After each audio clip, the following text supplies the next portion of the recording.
Hey, what's going on, everybody? Welcome back to the channel. Today in this video, Sonar Fishing, we're going to talk about fishing a toad style bait, okay? And we're going to kind of differentiate between a toad and a hollow body frog, which I think a lot of people lump these two baits in the same category, just frog imitations. And to me, they couldn't be more different. They are very, very different as far as how they're made, the situations you're going to use one over the other.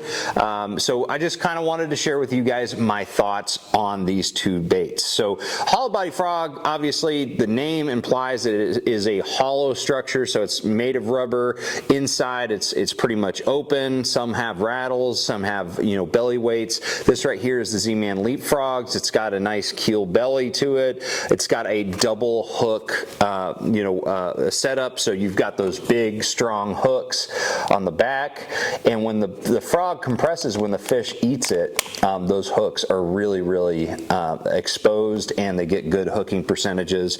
But in general, a hollow body frog is more of a walking bait in open water, so you can walk it side to side, next to cover, in cover, skip it underneath, you know, overhangs, things like that, or fishing it over grass mats. That's kind of what makes the hollow body frog unique, is that it can stay in one spot and be fished in the strike zone for a long period of time.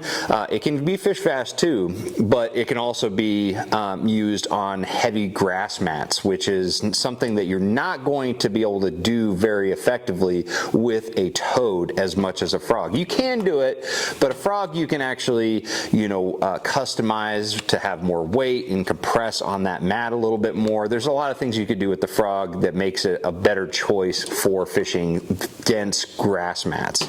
But the toad, in contrast, is one solid piece of plastic usually, or a Lastec in the case of the goat toads here, and you have to use a hook, you know, usually a heavy duty hook, and it's a single, you know, EWG hook that you should use. Usually it's a 4/0 or 5/0 WRM 959 from Hayabusa that I use for these toads.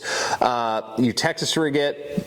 And one thing that occasionally I'll do is I will occasionally, peg a small weight to the nose, like a 1/16 or something real small, just to have a little bit of weight for long distance casting.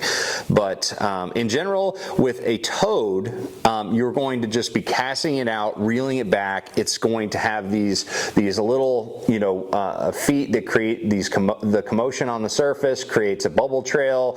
It's almost like a soft plastic buzzbait. That's kind of the way that I think of a toad. So it's designed to be cast long distances and reeled in fairly quickly to create that commotion on the surface. The great thing about the goat toads in particular is the fact that it is made of one solid piece of a Lastec. A Lastec is very strong, number one, it's very durable, and it's also very buoyant. So this bait right here with a traditional heavy duty, EWG hook, 5/0 hook, it will float on the surface. So it's a little bit different than other toads on the market that you have to be reeling them in for them to stay on the surface. The goat toads, actually you can actually stop it if you're using just a single hook and let it sit there. So a little bit unique. But in general, these baits are made to be used in a topwater buzzbait type fashion. And the tackle can be very similar between these two baits. If you're going over grass mats, obviously you want to use a heavier rod. And I've got plenty of videos talking about the tackle that I use on, something like the Leapfrogs. So you can go check that out. Or I'll just tell you right now, I use a Okeechobee rod is what it's called from Fitzgerald. It's almost like a heavy duty flipping stick, and for grass mats. But with the toad, usually I'm using something that will allow me to cast a little bit further.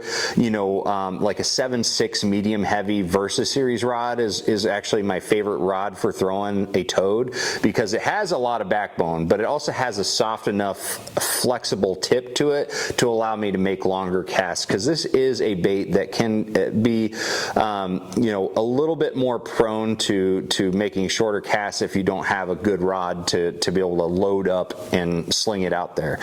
But the situations that I use these two in can be very different. So, you know, like the frog we already talked about, you know, isolated cover, like if there's one little patch of pads or a lay down tree, or, you know, skipping under a dock or something like that, this is a really good bait to be able to throw around that type of isolated cover. So just randomized cover, this is a really good one to use. But if you have a large grass flat per se, so if you go down to Lake Okeechobee or the Harris Chain or the Kissimmee Chain or anywhere in Florida or any natural lake up north, you've got a ton of emergent grass flats, and a toad is really, really good at covering those grass flats. You can make those long fan casts and just reel it in and get some vicious strikes from it. So that is, you know, you can use a frog on those big emergent grass flats, but it's going to take you so much longer to fish those areas, and it's going to get frustrating because you know, fishing pads with a frog can get very frustrating sometimes. The toad will come through that stuff way better and way faster. You can cover a lot of water. Now, when you start finding the fish with a toad, the frog may be the deal for kind of maximizing your success and getting as many bites as you can out of an area. But finding, and this is kind of a theme that I've been talking about a lot lately in my videos, you know, using baits that will help you find the productive areas, even though they might not be your primary bait, they are a bait that is going to allow you to find those good areas, and then you can slow down with other things.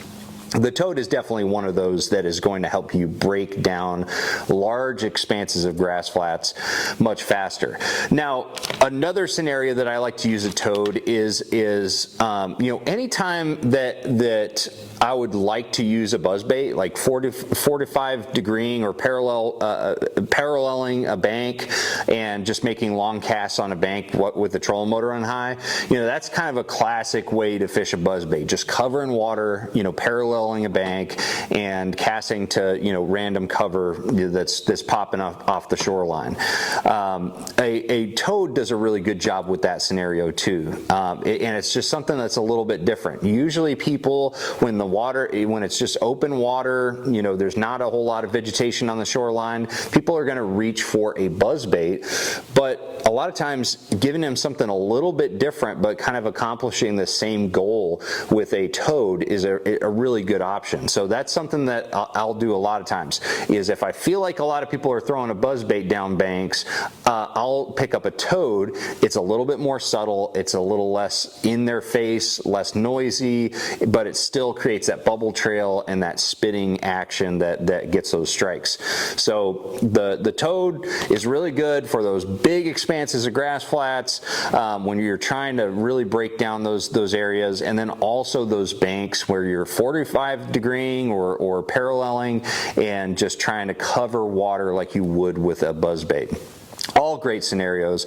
Another good scenario is anytime you've got you know, sparse, like you know, hay grass or Kissimmee grass, you know, that type of vegetation when it's sparse, oh man, a toad is just a killer bait to use in those scenarios. So you know, right now is like one of the perfect times to be throwing a toad. And what I will mention this because I have been talking about Florida lately, and it's because I'm a little bit, you know, I'm missing Florida. You know, I'm homesick of Florida fishing right now because that is my favorite style of fishing, and anytime I can go down there, I love it. And usually I'm starting down there this time of year, but I'm not going to be able to go to Florida until October because, you know, the open schedule doesn't bring us down there until then.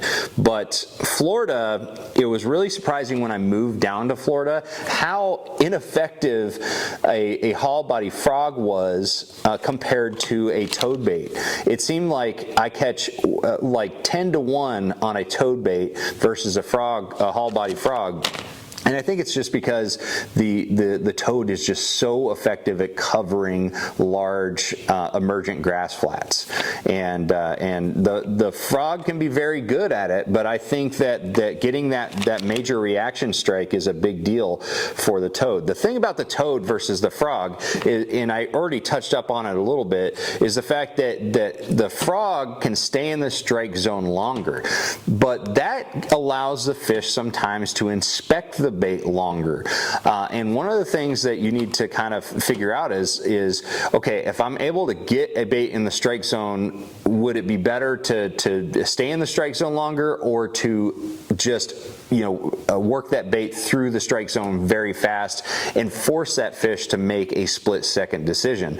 Oftentimes it's that split-second decision that can get you the bite faster than or get you the bite at all, compared to soaking a bait in a strike zone. So with a toad, if you're running it on the surface real fast, that fish, even if it has a small strike zone, it's not willing to go long distances to strike a bait, it's going to have to make a decision right then and there. And sometimes that means that they're going to attack this bait with reckless abandon. I mean, when they don't have time to think, oftentimes it's just like me, checking out at the grocery counter.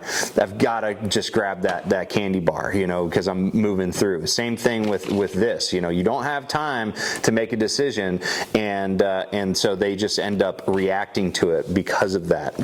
But I'm not saying that the frog can't do the same thing. I fish a hollow body frog extremely fast. Sometimes I fished a tour event on Lake Chickamauga several years ago, finished 6th in that one, and was fishing a hollow body frog the final day, really super quick, and that's how I was catching my fish. I probably could have caught them just as good with the toad in that scenario, but I just didn't end up throwing it. But anyways, guys, that's just kind of some ramblings on about fishing a toad versus a frog. There's, again, if you put I think it's a Venn diagram, if you put them together, you would have a little bit of overlap in the middle, but really there's a lot of differences on the sides when it comes to fishing these two baits. So anyways, guys, I want to hear your perspective on a toad versus a frog, and I also want you guys to go check out the goat toads, because I really think this is a superior toad bait that got introduced last year, and because of the Elastec material, being able to float is a huge deal, and it just has a great action to it too. So check that one out. I'm going to be putting the links in the description below for the 44tackle.com discount, 10% off of your order if you use those links. So go check it out. Thank you guys so much for watching. Make sure you like, share, subscribe. I'm going to see you out on the water.